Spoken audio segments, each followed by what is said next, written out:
যেই ফ্যাসিবাদ বাংলার সীমান্ত থেকে বিতাড়িত করা হয়েছে, সেই ফ্যাসিবাদ এবং তার কোন দোসর বাংলার ক্ষমতার মসনদে আর আসতে পারবে না ইনশাআল্লাহ।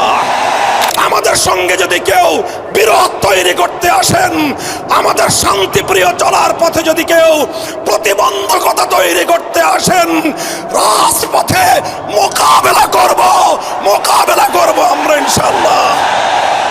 এই প্রস্তুত থাকবেন তো? জীবন দিতে হলে জীবন দেব, রক্ত দিতে হলে রক্ত দেব। দেশ এবং জাতির প্রশ্নে কারো কাছে মাথা নত করব না।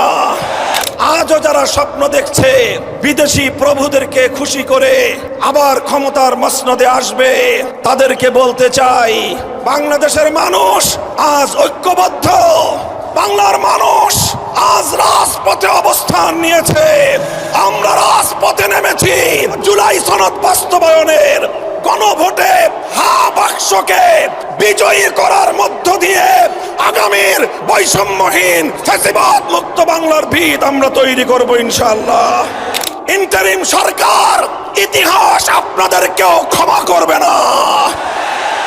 ইতিহাস কাউকে ক্ষমা করে না।